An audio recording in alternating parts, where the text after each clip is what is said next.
Hi friends, welcome back to my channel, and today in this video we are going to configure user profile disk, which is also known as a UDP, in remote desktop services environment, which is running on Windows Server 2025. So we have deployed in last two videos. We have deployed our RDS farm and added 3 session hosts to that server, and this is extremely important in multi-session RDS deployment because it ensures the user get consistent profiles and sets roam across the session host whenever, let's say, if users log in on session host 1 or 2 or 3, does not matter, they will get the same profile. And login performance is also going to be improved, and profile corruption issue are going to be minimized since the profile are going to be saved on centralized location. So let me quickly run through what we have in our lab environment. So I got my domain controller, so win2k25 dc0, and this is my domain controller. On same server we are going to use as a file share. However, this is not recommended for production but since this is a lab environment, I'll go ahead and do that. And I got my one of my connection broker, 3 session host server, and 2 Windows 11 client. So we will store all our users profile on a virtual disk, which is on domain controller, located on domain controller. So what happens behind the scenes when the users log into RDS session host, and if the um, UDP is enabled, UPD is enabled. So when users log in, the broker determines the session host, which session host needs to be catered to the user based on the load balancing and other parameters. So then once the host is determined, VHDX file is going to be automatically mounted to the users for that particular user profile, and then a profile loads from the VHDX, and on the log of disk get detached from the session host server, so no local profile are going to be stored anymore. So what are the best practices? So since we are if you are running a production environment, it is not recommended to use a domain controller, which I already told. So store your user profile disk on dedicated file server, not on DC, and use basically SMB3 protocol to access the share folders from session host server to connection broker, and use DFRS namespace for high availability. So if you are storing your UPD on single file server, there is a chances for failure, so it is recommended to store on namespace for a high availability, and use high speed storage. Do not use slow disk or low performance disk. So it is always recommended to high performance disk, and backup VHDX folders always. So if there is a loss of a VHDX file, all the users are going to lose their profiles and data. So make sure you have a backup enabled for a user profile disk VHDX folders, and monitor the disk growth. If the disk growth is there, so you need to make sure you have always free and enough free space on the drive where you are storing the VHDX files. So let's move here. So this is my environment which we are going to use in this demo. So I got my domain controller. On domain controller, under the D drive, I'll create this users profile folder, and this is my going to be UNC part to access that folder. And I got my connection broker server, which is serving the RDP session host to these 3 session host server, and RDP access are going to be accessed from here. And I got 2 of my clients, and you can see the session host server and UDP are going to be mapped here. So roaming profile users basically get consistent same desktop and files across session host. So this is what are the benefit, and this is you can say my network diagram for the deployment which I have. So let's do step-by-step configuration for user profile disk. So very first task, we need to create a share folder which is called user profiles, and set the NTFS permission on our domain controller. So I'll go and log into my domain controller. So this is my domain controller. So I have attached one 500 gig drive to my domain controller. So I'll go and show you. So as of now, I got only C drive. So I have added one 500 gig drive. So I'll go ahead and initialize in GPT, and then I'll go here and create new, So click new and D, and I'll go and call it user or RDS user UPD. So now finish. Now my drive is available on my computer, I guess. So here it is. So I'll go ahead and create one folder name called user profiles, and then I'll go here and set my NTFS permission. So what are the NTFS permission required? So you need to remove the inheritance and configure system full control, domain admin full control, and create owner full control, subfolder and files only, and domain user should have only read and execute, and it should be set to this folder only. So I'll go ahead and do it.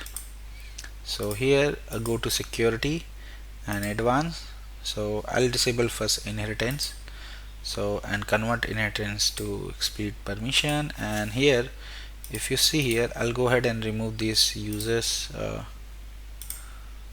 I don't need this. So the first one is going to be a system which has full control. This is good.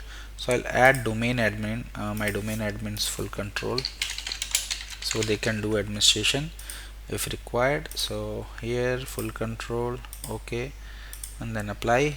And then I'll add create owner is also good, it has a full control. So now the final thing which I need to add is domain users, and give the read and execute permission, and this is the default permission what they need. So and from here you need to select this folder only, so they should not go beyond this folder. So this is good. Now okay, now we have configured the NTFS permission. Now we are going to create a share folder and configure the permission also. So permission we will control by we are controlling by NTFS permission. So for the share we are going to use full control to everyone. So I'll go ahead and do it.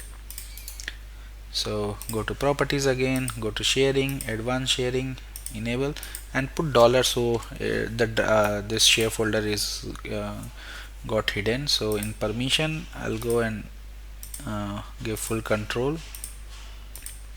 So now this is good.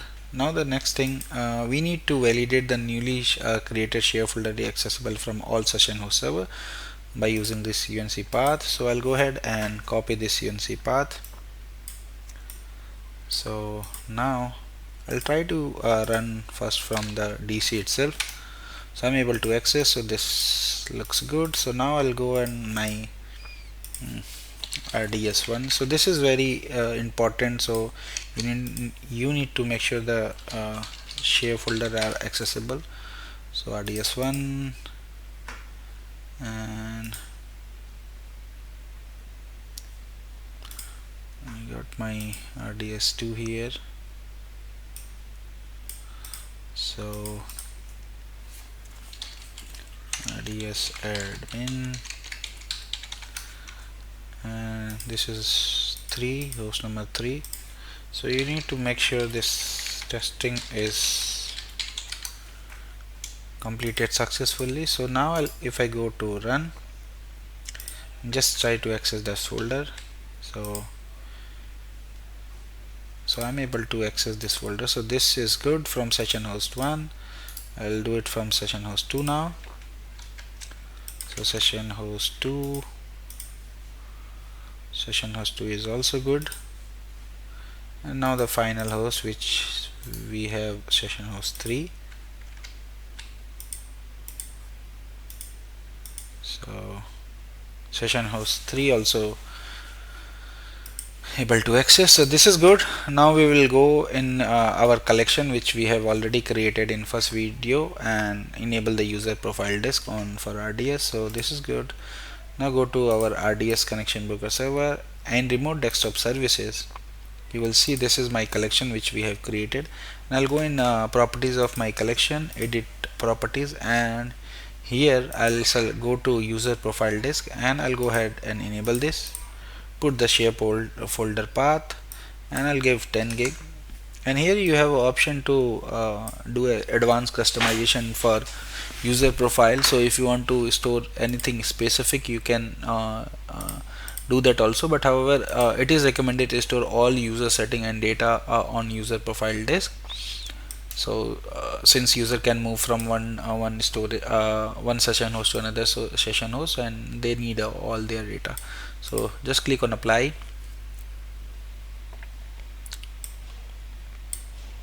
and now this seems good. So now if you go on that path, you will see a template folder. So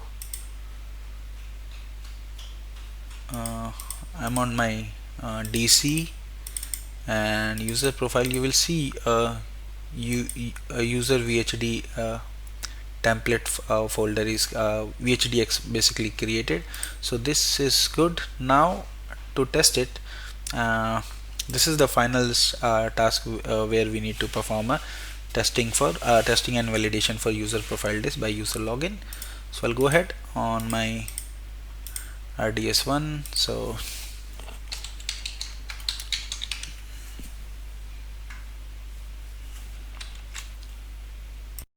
now I will open Chrome.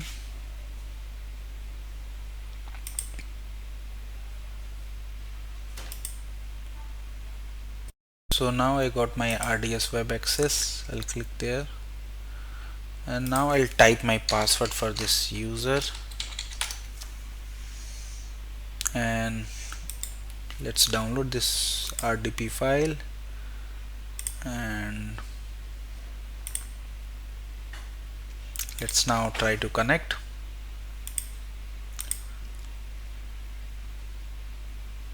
So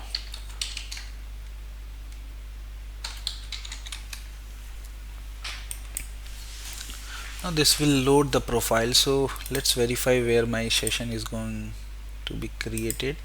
So now it will soon show you the session of user 01 once the session is stable. So now you can see we are able to log in. Now if I go and validate, you will see I got logged into session host 1 and user 01. So this is good.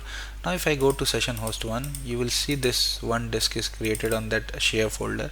And now if I go on the disk management, you will see this VHDX is mounted on this session host 1. So you can see here this is virtual disk which is mapped. So now this is good. Now I'll go ahead and create one test folder here just to make sure file. So rds-upd test. I'll put hello here and just save this one. And now what I'll do, I will go ahead and remove this session host 1 from the production. So now session will not come to this user. And now we will try to log in next time with the same user. It will redirect me to such some other session host, and we will verify we will get the user profile disk mapped or not. So now if I go to connection broker, just refresh this. So now you see user 1 session is killed, and RDS session host 1 is out of production now. So now if you go and validate the disk also, so this disk is not going to be mapped. You can see session host 1, the disk is detached now. So now let's try to log in again by the same user 1 and see if we get the data, and on the when users get logged into some other session host.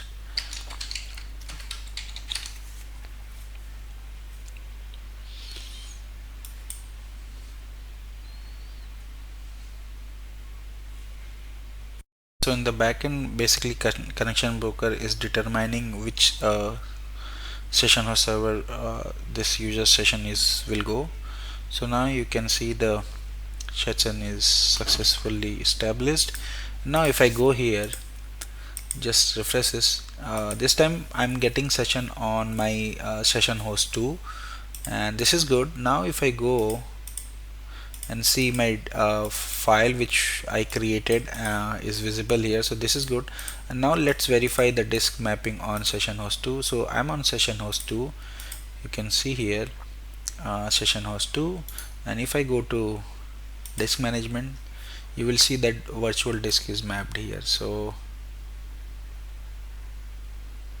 So now you can see the user disk is mapped. So this is good. So we have successfully tested the user profile disk deployment and configuration on Windows Server 2025 on RDS farm.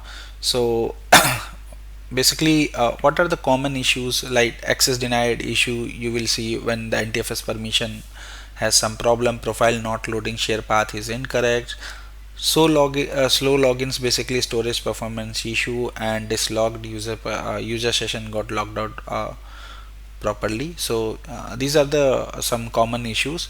So if you found this video helpful, like and share and subscribe for more enterprise lab content.